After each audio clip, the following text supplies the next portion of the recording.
Check, check, check. 1, 2, 3. You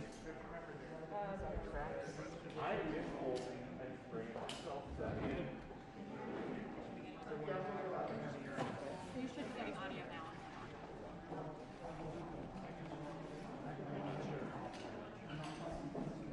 We're still getting it up, guys. Just give us a second.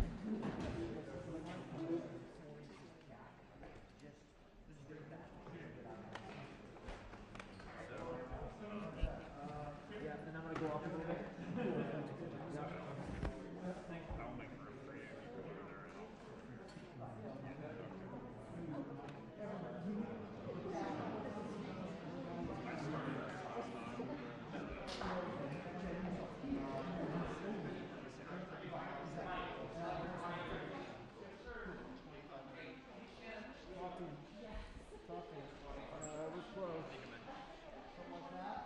There you go. Okay, this is a lectern audio check. Testing 1, 2, 3, 4, 5. You guys all good? Mike, am I good? You're good. Yes. Okay. All right. Great.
Stand for 1 second.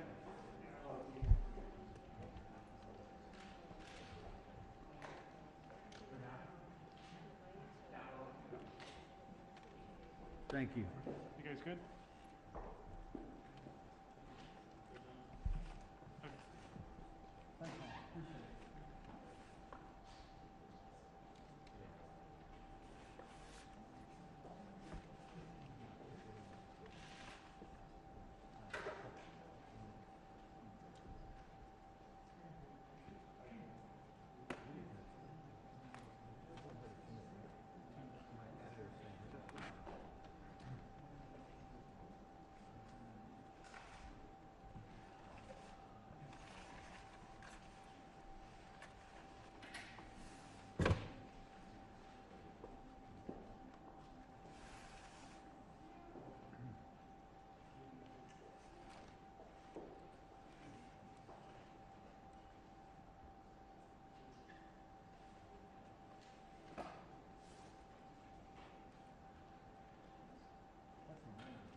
Angela, you'll give us a 2-minute, right?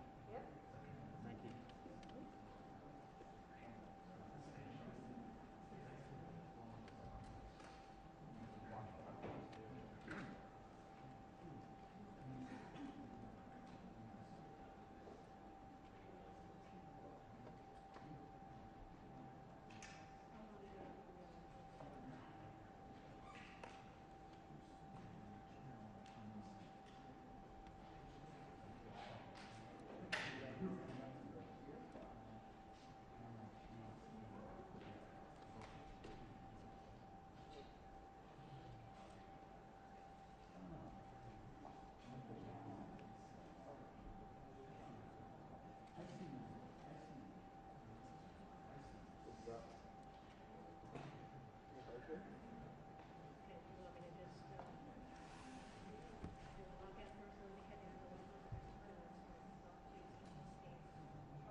Sorry to keep you waiting.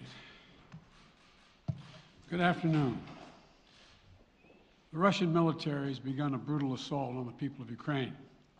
Without provocation, without justification, without necessity, this is a premeditated attack. Vladimir Putin has been planning this for months, as we've been saying all along. He moved more than 175,000 troops, military equipment, and positions along the Ukrainian border. He moved blood supplies into position and built a field hospital, which tells you all you need to know about his intentions all along. He rejected every good faith effort the United States and our allies and partners made to address our mutual security concerns through dialogue, to avoid needless conflict and avert human suffering. For weeks, we have been warning that this would happen. And now, it's unfolding largely as we predicted. In the past week, we've seen shelling increase in the Donbass, a region in eastern Ukraine controlled by Russian-backed separatists. The Russian government has perpetrated cyber attacks against Ukraine. We saw a staged political theater in Moscow, outlandish and baseless claims that Ukraine was about to invade and launch a war against Russia, that Ukraine was prepared to use chemical weapons, that Ukraine committed a genocide. Without any evidence, we saw a flagrant violation of international law in attempting to unilaterally create two new so-called republics on sovereign Ukrainian territory.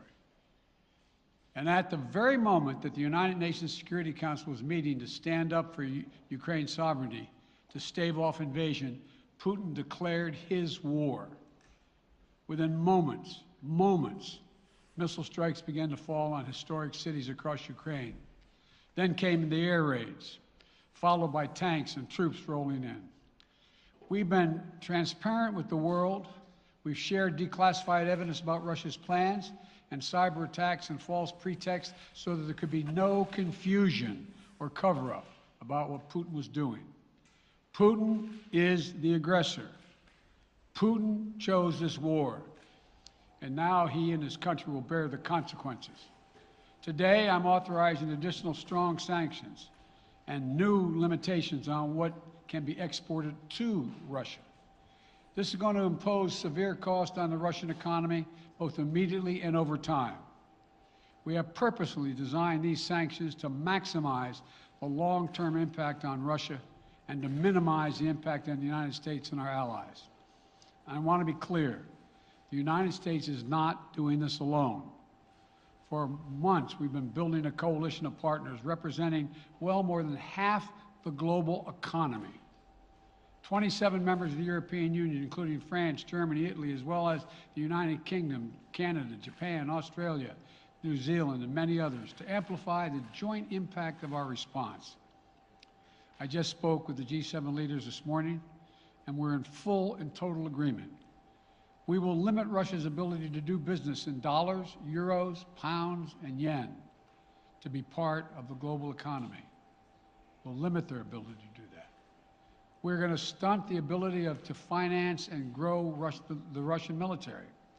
We're going to impose and we're going to impair their ability to compete in high-tech 21st century economy.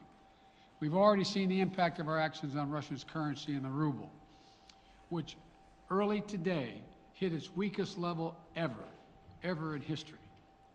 The Russia stock market plunged today. The Russian government borrowing rate spiked by over 15%. In today's actions, we've now sanctioned Russian banks that together hold around $1 trillion in assets. We've cut off Russia's largest bank, a bank that holds more than 1/3 of Russia's banking assets by itself, cut it off from the U.S. financial system. And today, we're also blocking 4 more major banks. That means every asset they have in America will be frozen. This includes VTB, the second largest bank in Russia, which has $250 billion in assets. As promised, we're also adding the names to the list of Russian elites and their family members that we're sanctioning as well. As I said on Tuesday, These are people who personally gain from the Kremlin's policies, and they should share in the pain.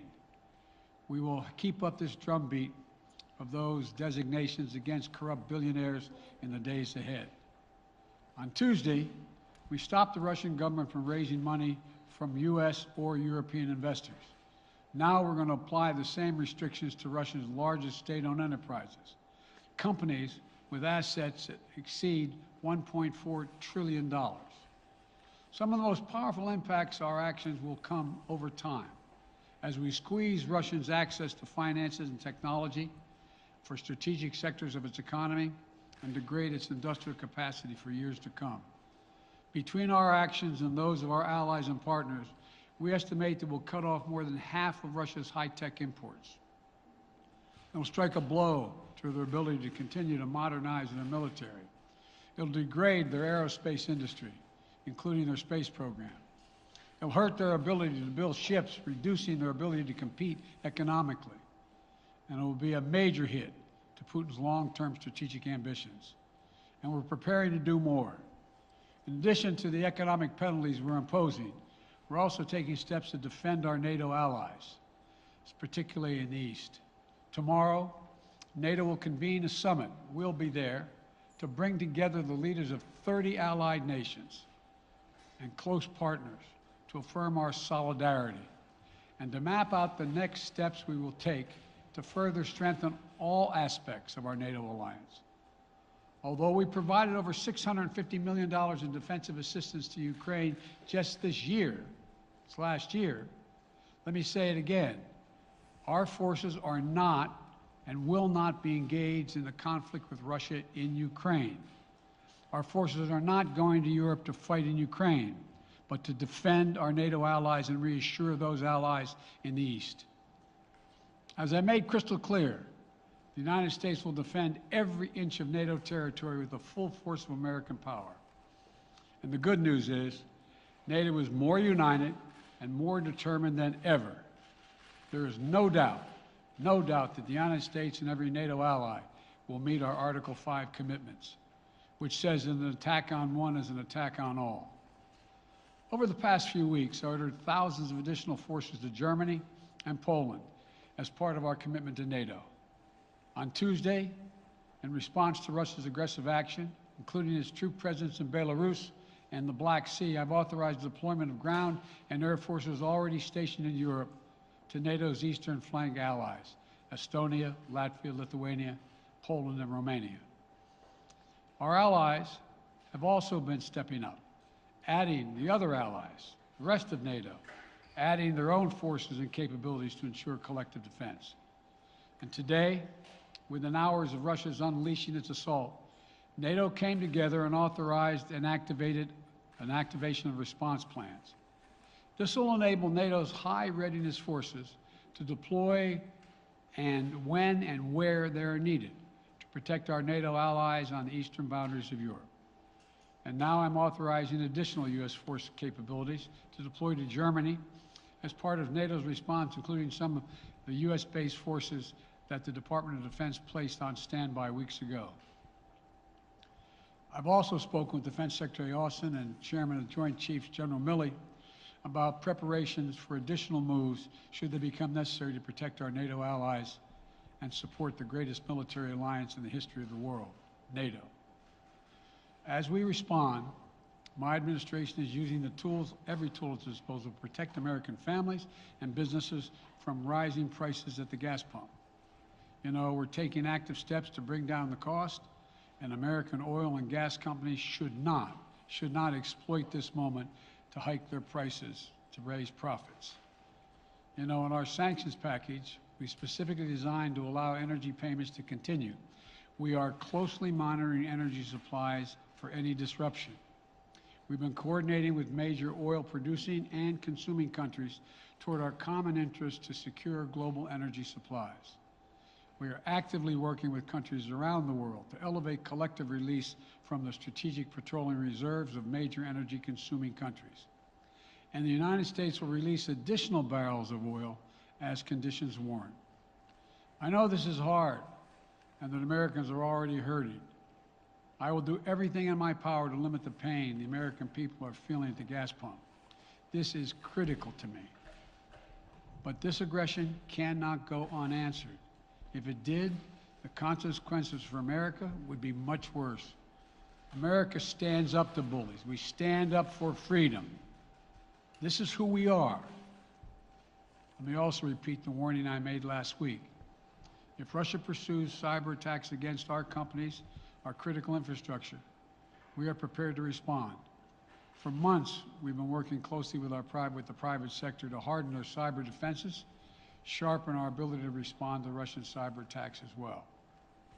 I spoke last night to President Zelensky of Ukraine, and I assured him that the United States, together with our allies and partners in Europe, will support the Ukrainian people as they defend their country. We'll provide humanitarian relief to ease their suffering. And in the early days of this conflict, Russia propaganda outlets will keep trying to hide the truth and claim success for its military operation against a made-up threat.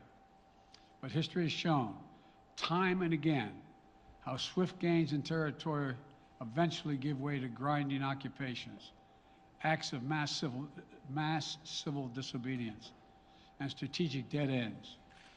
The next few weeks and months will be hard on the people of Ukraine. Putin has unleashed a great pain on them, but the Ukrainian people have known 30 years of independence. And they have repeatedly shown that they will not tolerate anyone who tries to take their country backwards. This is a dangerous moment for all of Europe, for the freedom around the world. Putin has committed an assault on the very principles that uphold the global peace. But now, the entire world sees clearly what Putin and his Kremlin allies are really all about. This was never about a genuine security concerns on their part.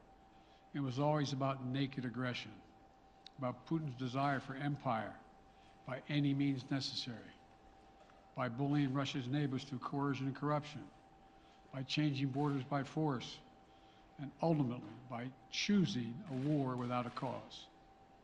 Putin's actions betray his sinister vision for the future of our world, one where nations take what they want by force. But it is a vision that the United States and freedom-loving nations everywhere will oppose with every tool of our considerable power.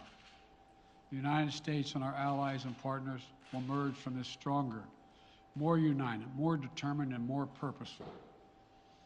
And Putin's aggression against Ukraine will end up costing Russia dearly, economically and strategically. We will make sure of that. Putin will be a pariah on the international stage. Any nation that countenances Russia's naked aggression against Ukraine will be stained by association. When the history of this era is written, Putin's choice to make a totally unjustifiable war on Ukraine will have left Russia weaker and the rest of the world stronger. Liberty, democracy, human dignity, these are the forces far more powerful than fear and oppression. They cannot be extinguished by tyrants like Putin and his armies. They cannot be erased by from people's hearts and hopes by any amount of violence and intimidation. They endure. In the contest between democracy and autocracy, between sovereignty and subjugation, make no mistake, freedom will prevail. God bless the people of a free and democratic Ukraine. May God protect our troops. Associated Press, Zeke. Do you have any plans to speak with President Putin at this point? And what interactions have you had with the Russian government? I heard the first part. Do I have any plans to speak with Putin at this point, and what? What communications have you had with the Kremlin as far as military operations in Ukraine and making sure this does not spiral into a larger conflict? Well, it's a large conflict already. The way we're going to ensure it's not going to aspire to a larger conflict is by providing all the forces needed in the Eastern European nations that are members of NATO. NATO is more united than it's ever been, and I have no plans to talk with Putin. Wall Street Journal, Tarina.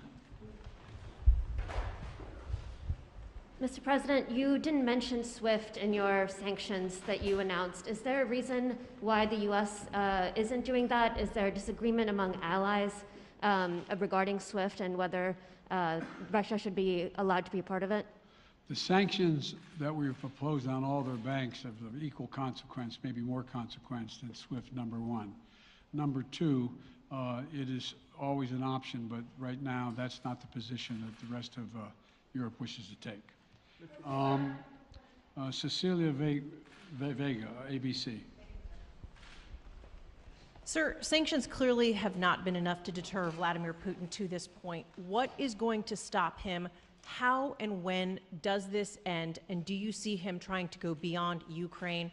And a second question I'll just give to you now. This statement that he gave last night, the threat that he gave, the West will face consequences greater than any you have faced in history. Is he threatening a nuclear strike? I have no idea what he's threatening. I know what he has done, number one. And number two, no one expected the sanctions to prevent anything from happening. It has to show, this is going to take time, and we have to show resolve so he knows what's coming. And so the people of Russia know what he's brought on them. That's what this is all about. This is going to take time. It's not going to occur. He's going to say, oh my God, these sanctions are coming, I'm going to stand down. He's going to test the resolve of the West to see if we stay together, and we will. We will, and it will impose significant costs on him. Will he go beyond Ukraine, sir? Do you see him going? Yes. Thank you. Two topics, just really quick. First, markets are down and gas prices are up. I know you always stress the difference between Wall Street and Main Street, but everybody seems to be in for some economic pain. How economically painful is it going to get for people in this country? And I do have one more question. First of all, there's no doubt that when a major nuclear power attacks and invades another country, that the world is going to respond, and markets can respond all over the world. So there's no doubt about that, number one. Number two, the notion that this is going to last for a long time is highly unlikely as long as we continue to stay resolved in imposing the sanctions we're going to impose on Russia, period. What's your next question? I'm sorry. The next question is, did you underestimate Putin, and would you still describe him the way that you did in the summer as a worthy adversary? At the time, he was, I made it clear, as an adversary, and I said he was worthy. I didn't underestimate him. And I've read most of everything he's written. Did you read it? I shouldn't, I'm not a wise guy. You heard the speech he made, almost an hour's worth of speeches, why he was going into Ukraine. He has much larger ambitions in Ukraine. He wants to, in fact, reestablish the former Soviet Union. That's what this is about. And I think that his ambitions are completely contrary to the place where the rest of the world has arrived. And with his ambitions, you're confident that these devastating sanctions are going to be as devastating as Russian missiles and bullets and tanks? Yes, Russian bullets, missiles, and tanks in Ukraine. Yes, I am. Thank you, President Biden. If sanctions cannot stop President Putin, what penalty can? I didn't say sanctions couldn't stop him. You've been talking about the threat of these sanctions for several weeks now. Yes, but the threat of the sanctions and imposing the sanctions and seeing the effect of the sanctions are two different things. They're two different things. And we're now he's going to begin to see the effect of the sanctions. And what will that do? How will that change his mindset here, given he's because attacking it will so Ukraine weaken his country that he'll have to make a very, very difficult choice as to whether to continue to move toward being a second-rate power or, in fact, respond. You said in recent weeks that big nations cannot bluff when it comes to something like this. You recently said that the idea of personally sanctioning President Putin was on the table. Is that a step that you're prepared to take? And if not, it's not a bluff, it's on the table. Sanctioning President Putin? Yes. Why not sanction him today, sir? Mr. President? Why not sanction him today, sir? Mr. President, if I can, you detailed some severe and swift new sanctions today and said the impact it will have over time. But given the full-scale invasion, given that you're not pursuing disconnecting Russia from what's called SWIFT, the international banking system, or other sanctions at your disposal. Respectfully, sir, what more are you waiting for? Specifically, with the sanctions we've imposed exceed SWIFT. The sanctions we imposed exceed anything that's ever been done. The sanctions we imposed have generated 2/3 of the world joining us. They are profound sanctions. Let's have a conversation in another month or so to see if they're working. Yes. Can I ask you about Zelensky? Sir, you spoke to Vladimir Zelensky yesterday, sir? What's the risk that we are watching the beginning of another Cold War, and is there now a complete rupture in U.S. and Russian relations? There is a complete rupture right now in U.S.-Russian relations if they continue on this path that they're on. And in terms of a Cold War, that depends. You have the vast majority of the rest of the world in total opposition to what he's doing, from Asia to South America to Europe to around the world. And so it's going to be a cold day for Russia. The idea, you don't see a whole lot of people coming to his defense. And are you, if I could follow up, sir, are you urging China to help isolate Russia? Are you urging China to help isolate Russia? I'm not prepared to comment on that at the moment.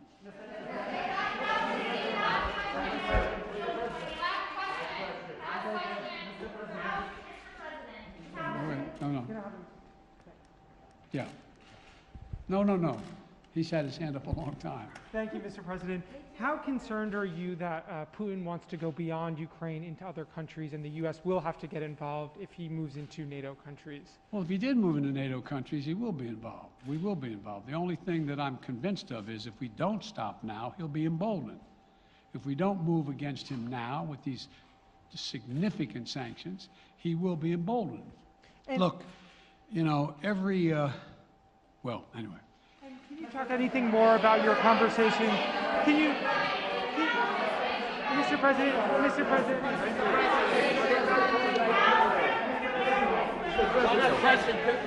Why not sanction Putin directly today? I'm sorry, I can't hear you.